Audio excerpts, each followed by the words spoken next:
It is match day and quite an important match today, I think. Certainly for David Moyes. It's certainly, I feel he would have got not so much the critics off his back in the last game, but certainly would have relieved some of the pressure that would have been upon him from the board. As we understand it, no new contracts, no talks have taken place. And if I was a betting man, which we'll talk about my betting habits in just a second, actually. But if I was a betting man, then I would not imagine that he will be here at the end of the season. Those are my thoughts on it. Anyway, I've got my old man here. He is clearly delighted and looking forward. We've just booked for Freiburg, actually, haven't we? So we're going to Freiburg at home in March. So we're looking forward to that. But before we get to there, you're gonna talk to us about Everton. How are you feeling ahead of the Everton game? Well, obviously, a lot more confident after Monday. The thing is, are we going to adopt the same attitude? Are we going to press them? Defensively, Everton are quite a good side. I mean, Pickford's in with a shout to be, the top goalkeeper in terms of keeping clean sheets. Everton's big problem is scoring goals. So hopefully we can dent Pickford's ambitions, and let's hope that they maintain their record of struggling to score. Well, yeah, Calvert-Lewin's not scored since medieval times, so he's nailed on for a goal or two, right? Yeah, I think his record's nearly as bad as Mopé's was before Mopé came and scored against us. And of course, he did it again on Monday, didn't he? The little rat. Mopé? Yeah. Yeah. What do you think of it? I think he might be like Mikel Arteta's love child, actually. What do you think of Mopé? Oh, I can't stand the guy. He's a niggly, snivelly. Snivelly. He's got a cold or hay fever. Yeah. He's just an out and out irritant. I don't like anything about the guy, and he's French. Well, hey, look, I know plenty of nice French people. Like, that's right. It's just a joke. I do really. Like, what's his name? No, I'm joking. I'm joking. Of course, I'm bloody joking. Listen, I'll tell you what, I have noticed on Sky Sports, they produced a little montage actually, and it's 4 minutes long, and they haven't called it, they've called it Neil Mopé's most controversial moments or something like that. They've actually put a montage together. It's 1 day old. I haven't looked at it. I refuse to click on it because I know it's just going to annoy me. Do you think David Moyes is going to make any changes, and would you make any changes ahead of this game? I hope he gets. I hope he gets Mopé, not Mopé, Zuma. He's got to get Zuma. There's another one of your Frenchmen there, Zuma. He's all right, isn't he? He's all right. Yeah, he is absolutely a disaster waiting to happen. He can't run to save his life, and I just, he's going to be a problem. So I'd definitely get rid of him. Back in? Well, not get rid of him, but I wouldn't pick him. And I think Agurd is probably the best option we've got. Although I'd be happier with Ogbonna against Everton. What's that? Gio? You copying Gio just because he said that? Did he? Oh, yeah, did he? Did he? You watched it. You're just copying what he said. Ridiculous. Oh yeah. Don't give him that much credit. Yeah. No, go on. Well, they're a slow team. We need dominant players at the back in the air. They're not going to try and turn us. They're not going to try and get to the byline much. I wouldn't have thought, and that's what you always worry about Zuma and Ogbonna is, will they be caught out with pace? But I must admit, I can't remember what game it was, but Ogbonna played probably in early December or something, and he had a stinker. But against, was it Arsenal and Man United? He played and he was sensational. And they were the last two performances that I saw from him, in the Premier League. We've got it all recorded, our nifty player ratings, funny enough, which we do over on Patreon. Cheeky little plug there. Do you think we can win this game? Are you confident at all? I'm not confident, but yeah, we can win it. And I think with Everton's lack of goals, I actually think we should win it, but we have to have intent. And I'm afraid that Moyes will go back to, the typical Moyes ball where we sit back. I'd like to see us pressing from the start like we did on Monday. You know, most teams don't like it. And if you do it well, and I think it brings the best out of Ward-Prowse. It seemed to bring the best out of Souček. I mean, that game by Souček, he hasn't played like that for about 3 years. I mean, Is very good. yeah, it was night and day. And it's just a shame that he didn't, actually score from one of the chances. His performance merited it. Are you looking forward to it? Yeah, yeah, I am. And if you'd told me last Sunday I'd be looking forward to the Everton game, I'd have taken you to the psychiatrist, I think.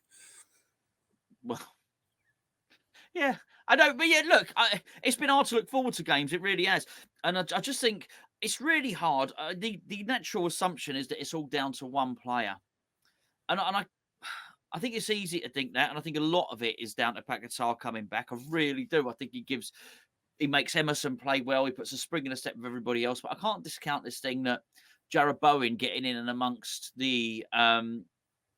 I don't think it's just that. I think what it is I think Paqueta has got the balls and the influence to say to Moyes, this is what I'm going to do. I'm going to play my way.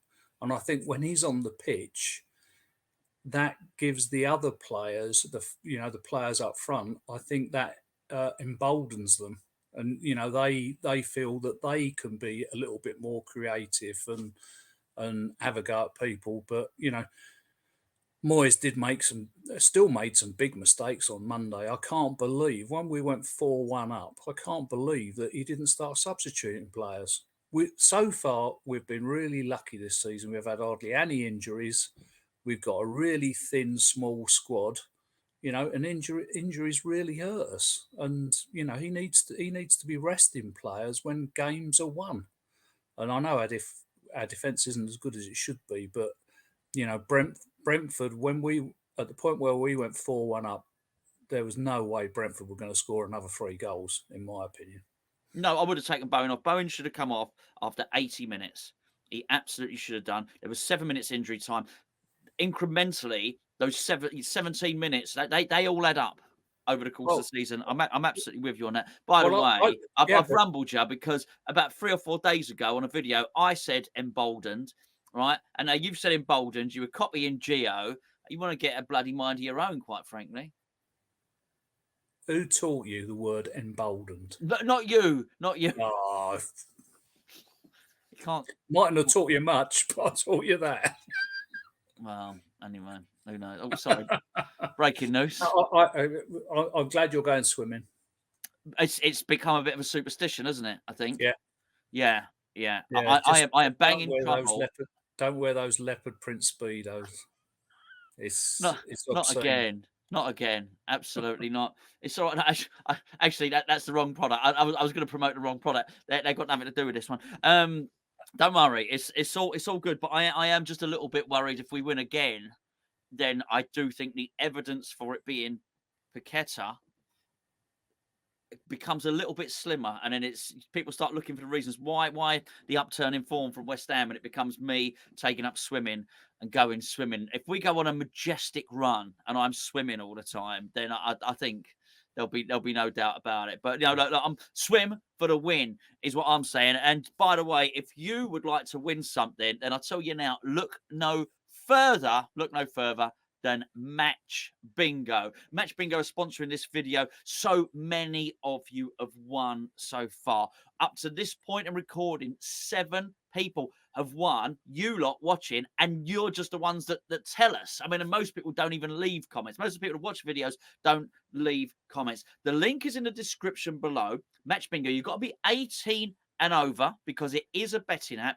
But every single game week, there is a free to play game. The great thing about Match Bingo is you don't have to start selecting the stuff. When you play free to play game, they give you a bingo card. It has things like shots on target, things like when substitutions are going to be made, corners, fouls, free kicks, all of this sort of stuff. You get the card, you watch it. It's actually bloody addictive. Last week, because it was the West Ham Brentford game, which was the free game, when I was watching it, I really should have been writing my match report, but there I was waiting, praying for somebody to get a card in the 87th minute, and I was angry. I'll tell you now, angry when Edson Alvarez got a card in the 89th minute because it cost me £100. There are some really, really big games in it. If you're into your cricket, if you're into your darts, they got a lot of stuff on there. Free-to-play games, but even the pay-to-play games are only £2 per entry. So you can't spend the whole holiday fund on it. Check it out. Links in the description below. I'm telling you, people are winning this stuff. Keep an eye on the comments and you'll see people talking about it. Match bingo. Probably going to pop it over. Probably pop it above his head over there. Probably the logo is probably, somewhere up there right now. But are you confident we're going to score in this game? Yes. Okay. Kudus is due a goal. He is due a goal. He played well on Monday, but didn't really have that many opportunities. Would you like to continue seeing Bowen playing up front, or would you change anything there? No, I'd leave it. I think Antonio will scare the pants out of Everton if he comes on in the 70th minute, 75th minute. Are you taking off? Are you taking off in the 70th minute? Probably Paqueta, because he's our most important player. But why just take off one player? Why not take him and Bowen off? Have you heard about Mubama? Yeah. Okay. Doesn't surprise me. We've got history on this. We keep undervaluing our academy players, and Klopp showed us what to do last Sunday. He sent out how many was it? Six teenagers playing in a cup final, and they all went out there. He built them all up. None of them look fearful. Every time we have a young player plays a game, they look like pooping their pants. Yeah. They're scared to do something wrong. It goes back to the old thing about, focus on what they do right rather than what they do wrong. And Paqueta's been out all that time, and we never once looked at Earthy or Alford or, any of the others to have a go at that role. And there were games where we could have experimented. Klopp would have done. Yeah, I think particularly with a forward. I've got to say, I don't know. I've always suspected Marshall would be the one that would break through, but I mean he's obviously on loan and not playing at the moment anyway. But I think there have been times, particularly you've got to remember, there was a time when I think I've got this right. I think this all happened at the same time. There's definitely games. Paqueta was injured. Bowen was injured. Maybe I'm getting it wrong, but at least three of these four, basically, at least three of the four are Paqueta, Kudus, Bowen, and Antonio were out at the same time. At least three of the four. And there really was an opportunity there. And this reminds me of a few years ago, and it was when Elise was, before he went and signed for Sunderland, there was a point where we had been the build up to the game, we had no centre halves. In the end, he patched up Issa Diop and put him out in the team. But we had a half-fit Issa Diop as our only centre-back, and still Elise couldn't get into the team. And I think it's just stuff like that. You get to a point, and if I was Elise, I didn't think, if I'm not going to get in now, I'm never going to get in. And I think the other example was where he played Johnson at left midfield. Johnson had never played midfield before. He'd played right wing-back a couple of times. And to be fair to Johnson played well. He's pretty comfortable on his left foot, and I'm not slagging off Johnson. No. Again, that was a time to play one of the left-sided players from the youth team. Give them a go, or play Cornet. Yeah. This is it. But I think I think Moyes knows that he's certainly under pressure, but not from that point of view. I think him being in a position now where he's not going to, it looks like he's not going to get a deal. And he probably knows that as well. And if he is, he's certainly not going to get any contract offered now. There is even less. Look, he wasn't playing the youngsters before. Now there's even less reason. Yeah. He has no reason to insulate these players as well. He may as well save them. So he don't care if they're knackered in the summer. He might as well rinse everything he can from them now. And it would not surprise me with Moyes if he does that and he doesn't really give youngsters much of a chance, but when it gets to the point that he does throw Earthy on, or maybe Alford, for a couple of minutes in just one of the games, not to help them, but so as he can turn around and say, I gave them their debut, so as he can allude to the fact I give youngsters a chance, you know. So I think anyway, Anyway, we're getting too much on Moyes. And I hope he does well. I really do. I hope Moyes does well for the rest of the season. Absolutely. But I also hope, it's a good chance for rebuild. Look, I'll tell you what, we'll discuss all that stuff about the rebuild. You're going to come and join me on, we're going to do a little Patreon video, aren't we, after the game? Not straight away, but we'll do one starting next week or something like that. And we can discuss all that stuff then, yeah? Yep. There you go. Thank you very much for joining us. Don't forget, download Match Bingo. Links in the description below. Please do use the link rather than going searching for it because we get paid then. I can't be more honest than that. By the way, my score prediction. What? 1-0 to us. 1-0 to us. Okay. Kudus score. Okay, well that's not a score prediction. That's a bet. That's a bet. That's something you actually want to stick on there. But hey, you know what they say. Don't take that and then start betting. By the way, so they say bet responsibly, don't they? Bet responsibly. When the fun stops, stop. Can you imagine if I said something different? When the fun stops, stick another 20 quid on it. Have another flutter. No, don't. It's just a joke. It's just a joke. Not that. I'll probably edit that bit out. Right. Anyway, I'll catch you lot later. I'll catch you in a couple of days. No doubt about it. In fact, I will. I will speak to you later because it's your granddaughter's birthday. You'll catch me tomorrow when I talk to Jesse. No, they don't know. They don't know it's yesterday. They don't know they're recording this on Friday. They think it's Saturday. Oh. So I will speak to you later today because it's your granddaughter's birthday. I know. Good. Speak to you later today. Enjoy the game today, everybody.